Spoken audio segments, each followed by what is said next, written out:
ஆமாம்மா ஆமா. இப்போ நீங்கள் என்ன பண்ணீங்க, இந்த டைம் டேபிளை கிழிச்சு போட்டுருங்க. கொஞ்சம் கூட யோசிக்கல. சரி, கிழிச்சு போட்டா அப்புறம் நான் எப்படி செய்ய? அதுதான் அதுதான் கிழிக்க சொல்கிறோம்.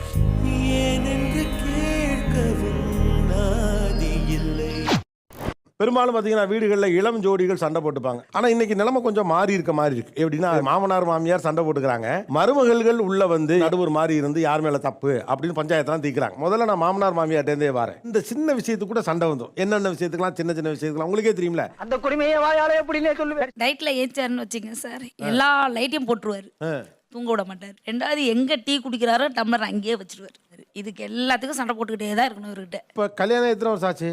36 வருஷம். 36 வருஷம் ஆச்சுல. இதெல்லாம் முதல்ல சொல்லலையா 36 வருஷத்துக்கு முன்னால? உடிச்ச மாப்பிள்ள பாயிண்ட பக்கத்தில் கொடுங்க. ஏன்னா வெயிலில் போய் வந்தேன்னு டக்குன்னு ஏசி போட்டு படுத்துப்பேன். மகாராணி மாதிரி படுத்துக்கணும். அப்பன் வீட்டை ஏசிலவே பிறந்த மாதிரி. நான் சொன்னேன், கரண்ட் பில் நீயே கட்டுறேன், எங்க பையன் கொடுக்க போறேன், நான் கட்டிக்கிறோம். பாத்தியாடா கிளவிக்கு கொடுப்ப. நீங்களும் நல்லா ஜாலியா ஓகே ஏசியை போட்டு நீங்களும் ஜாலியாக படுத்து தூங்க வேண்டியதானே?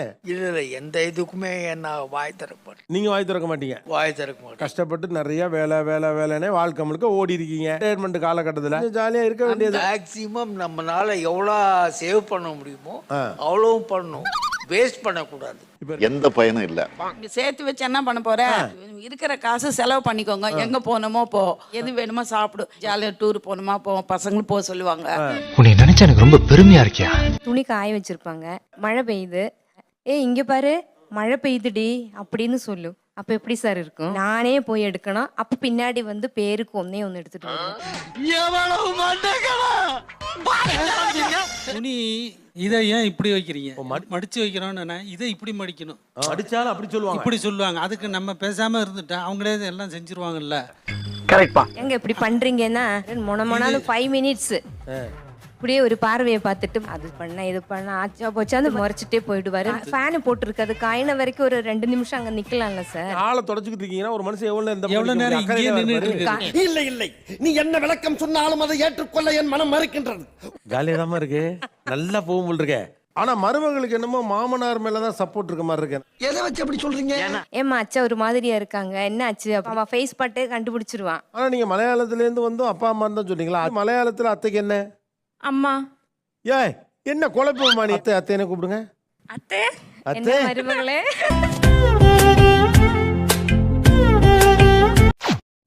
பாக்கெட்ல காசு எல்லாம் சண்டை வரும் சார். காசு எல்லாம் சண்டை போடும் தெரியும் சார். அவங்கள திடீர்னு யோசனை பண்ணி 1000 ரூபாய் கையில் கொடுத்தாரான்னு சொன்னா காசு இருந்தா கொஞ்சம் அமைதியாயிரும் சார். வாங்கிக்க. காசு இருந்துச்சுன்னா அவர் கண்டுக்க மாட்டார். அவர் என்ன வேலை, வீட்டில் என்ன வேலைனாலும் அவரே எடுத்து பார்ப்பாரு. காசு இல்லைன்னா ஒரு டிவி ஓடிச்சுன்னா கூட அதுக்கு சண்டை வரும். எதுக்கு இப்போ சும்மா டிவி ஓடுது அப்படிம்பாரு. பணம் இல்லைன்னா ஏன் சண்டை வந்துடும்? அதெல்லாம் ஒரு தொழில் ரகசியம் ஐயாச்சாமி. ஏதாவது அவருக்கு மனசுக்கு பிடிக்கலன்னா, ஏய் உன் தம்பியை பத்தி எனக்கு தெரியும், அங்கதான் ஆரம்பிப்பாரு அவரு. எடுத்தோடனே மச்சான் இழுத்துருவாரு. நான் செவனே தானா போய்க்கிருந்தேன். யாரு வம்பு தும்புக்காச்சும் போனதா? இப்ப கல்யாணம் எத்தனை வருஷம் ஆச்சு உங்களுக்குள்ள? 41 வருஷம் ஆச்சு. ஆமா. 41 வருஷத்துக்கு அப்புறமும் மச்சான் இருக்கிறாரு. எப்படி சிக்கிரிக்கம் பாத்தியாப்பா? என்ன சண்டை ஓடுது சார், அவர் பேசுறதே இல்லைங்க சார். ரொம்ப ரூல்ஸ். வருவாரு, சாப்பிடுவாரு, தூங்குவாரு, பேசவே மாட்டாரு. பேசுனா பிரச்சனை, தொந்தரவு சார். நான் வந்து எனக்குள்ள மனசு வருத்தத்தை இவர்கிட்ட தான் சொல்லணும் இல்லையா? டெபினெட்லி 2 பேர் வீட்டில் இருந்தா ஒரு மாதிரி ரொம்ப அமைதியா, ஒரு மாதிரி எவ்வளவு நாள் அப்படியே சரி இப்படிதான் அப்படின்னு ஓட்டிட்டு இருக்க முடியும். அப்படிங்கும்போது இவர்கிட்ட தான் நான் பேசணும். வீட்டில் பேசவே மாட்டாரு. கொஞ்ச நாச்சும் பேசுங்க. இப்படி வேற யார்கிட்ட, என் ஃப்ரெண்டா இருக்கு, ஃப்ரெண்டோ அக்கா தங்க யாரும் இல்லை. அவங்க இது ஒன்னே ஒண்ணுதான், நீங்க என்கிட்ட பேசுங்கிறாங்க. ஏன் பேசுறது இல்லை? சாதாரணமா உட்காந்து கொஞ்ச நேரம் வந்து ரிலாக்ஸா பேசணும் நான் எதிர்பார்க்கிறேன் சார். நடக்கவே மாட்டேங்குது. பேசுனா பேத்துக்கு வந்து மனஸ்தாபம் ஏற்படும். அதுக்காக பேசாம இருந்து கேட்டதுக்கு மட்டும் பதில் சொல்லிட்டு போயிடுவேன். இதெல்லாம் உங்களுக்கு கொஞ்சம் ஓவரா தெரியல. ஒரு சூழ்நிலை சார் சொன்னாங்க, ஒரு பையன் சொன்னாரு, எங்க அம்மாவும் அப்பாவும் டீ கொண்டு வந்து 3/4 மணி நேரம் பேசுவாங்க சார். ஆக்சுவலி அம்மா வந்து அவங்களுக்கு அம்மா அப்பான்ற சப்போர்ட் அந்த சைட்ல இருந்து யாருமே கிடையாது. அப்பாவை மட்டும்தான் டிபெண்ட் ஆகி இருக்காங்க. இப்படி இருக்கணும், என் கூட டைம் ஸ்பெண்ட் பண்ணணும், அவங்களுக்குன்னு ஒரு எக்ஸ்பெக்டேஷன்ஸ் இருக்கும்ல சார். இத்தனை வருஷம் வந்து மிஸ் பண்ணதெல்லாம் வந்து இதுக்கப்புறம் இருக்கணும்னு நினைக்கிறாங்க. உண்மை சார், அவங்களுக்கு இன்னைக்கு கல்யாண நாள் சார். அப்படியா? திருமண வாழ்த்துக்கு அவங்களுக்கு விஷ் பண்ணீங்களா? என்ன விஷ் பண்ணீங்க? பிறந்த நாள் வாழ்த்துக்கள்மா, வாழ்க வளமுடன். பிறந்த நாள் வாழ்த்துக்கலாம். ஐயோ பாவம் அவரே கன்ஃபியூஸ் ஆயிட்டாரம்மா. புடவைலாம் புதுசா வாங்கி கொடுத்தாச்சுங்க சார். திருமண நாள் வாழ்த்துக்கள்மா அப்படின்னு சொல்லி வாசகம் பண்ணேன். இது என்னமோ திருந்தின கைதியை தட்டி கொடுக்குற மாதிரி இருக்கு. தெரியுது, நீ மூடு. அவர் உங்கள்ட்ட என்னென்னலாம் பேசணும்னு ஆசை? நம்ம எங்க போனோம் வந்தோம், மேரேஜ் ஆன புதுசுல ஒரு போட்டோ எடுத்தோம், இதை பார்த்து பேசணும், ரிலாக்ஸா பேசணும், ஒரு ஆல்பத்தை பார்த்துக்கிட்டே பேசணும் அப்படின்னு ஆசை. அதுக்கெல்லாம் எங்க சார் நேரம் இருக்குது? புரியல, என்ன பண்றீங்க? என்ன கொந்தளிச்சாதீங்க, என்ன பொறுமையா கடப்பிடிங்க. அறியாப்புல தெரியாம கரெக்டா. சார் அவர் டெய்லி ஒரு டைம் டேபிள் வச்சிருக்காரு சார். ஓகே, உங்க டைம் டேபிள் சொல்லுங்க டக்குனு. காந்தி ஒரு புல்லு, பீரி ஒரு புல்லு, பிரியாணி ஒரு புல்லு, காடை ஒரு புல்லு, கவுதாரி ஒரு புல்லு, கொக்கு ஒரு புல்லு. வாங்க மாமா, இப்போ நீங்க என்ன பண்ணீங்க? இந்த டைம் டேபிள கிழிச்சு போட்டுருங்க. எது? கொஞ்சம் கூட யோசிக்கல. உனக்கு நல்லா திருப்தியா? ஏய், கிழிச்சு போட்டா அப்புறம் நான் எப்படி செய்ய? அதுதான் கிழிக்க சொல்றோம்.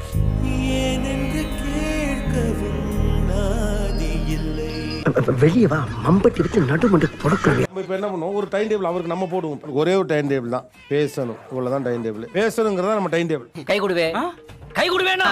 கட்டி பிடிச்சுக்க, கட்டி பிடினு. இப்ப எப்படி இருக்கு மகர? 100 ஆண்டு காலம் வாழ்க. உங்க சண்டையில வெளியில இருந்து பார்க்கல சண்டையா இருக்கு, ஆனா அதுக்குள்ள எவ்வளவு காதல் இருக்கு? ஏன் இதை உனக்கு சொல்லி ஆகணுமா? சொல்லுங்களேன். இப்போ சண்டை வர கொஞ்ச நேரம் குடிக்கிடுவான், அப்பப்போ சண்டை வரது அது சந்தோஷம் தான். இது அப்பப்போ நடந்துகிட்டே தான் இருக்கான். அப்புறம் அவங்க சண்டை போடுவாங்க, நம்ம குடிக்கிடுவான். இது அடிச்சு விளையாடுறது தானே இருக்கு. ஆமா, அதேதான் அதேதான்.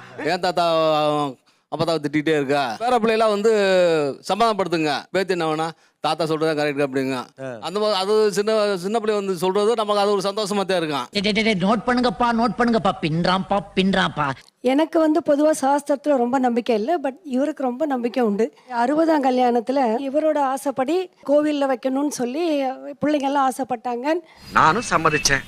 அங்க வந்து ஜில்லுன்னு தலையில தண்ணி ஊத்துவாங்க. ஊத்த வரும்போது பட்டனி என்ன ஒரு அடி அடிச்சு தள்ளுடி அப்படின்னாரு.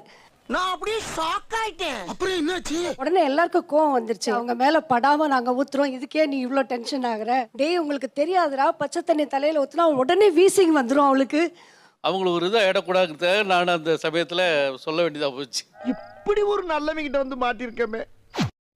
நீங்க இவங்க சண்டையை கவனிச்சிருக்கீங்க, அதுக்குள்ள நீங்க பார்த்த காதல் என்ன? சார் எப்பவுமே ஒரு சின்ன கருத்து மோதல் இருந்துட்டே இருக்கும் சார். ஒருபோது ஒரு நொடி கூட அவரை விட்டு பிரிஞ்சதில்ல. எப்பவுமே சேர்ந்தாதான் நான் பார்த்துருக்கேன் அவங்கள. அவங்க ஒரு இரவு கூட எங்க வீட்டுல கூட தங்கினது கிடையாது. அவங்க இறந்துட்டாங்க சார். ஒரு நாள் கூட அந்த விளக்க அணைய விட்டதே இல்லைங்க சார். 4 வருஷம் கழிச்சுதான் சார் இவர் இறந்தாரு. இந்த விளக்கு தொடர்ந்து 4 வருஷம் அவங்க எங்க படுத்திருந்தாங்களோ, எங்க இருந்து பிரேதம் எடுத்துட்டு போனாங்களோ அப்படியே எரிஞ்சுக்கிட்டே தான் சார் இருந்துச்சு. நாங்க 4 மருமகள்கள் இருந்தோம். நீ என்ன ஊத்து, நீ திரி போடி, நீ அந்த விளக்க விளக்கி வை, அந்த வார்த்தைக்கு இடமே கிடையாதுங்க சார். அவர் மட்டும்தான் எங்களை ஏன் நீங்கள் பண்ணலன்னு கேட்டதில்லை, எங்களை முதல்ல அலோ பண்ணதே கிடையாதுங்க சார். அவங்கள படுக்க வச்சு ஊட்டி விட்டுக்கிட்டே தான் இருப்பார். அது ஒரு தீராத காதல் தாங்க சார் அவருக்கு. அவங்க மேலே ஒரு தீராத காதல் இருந்துகிட்டே இருந்துச்சு. எக்ஸிஸ்டன்ஸே அது, அந்த காதலே போதுமானது, அவங்க இருக்காங்கிறதே போதுமானதுங்கிறது.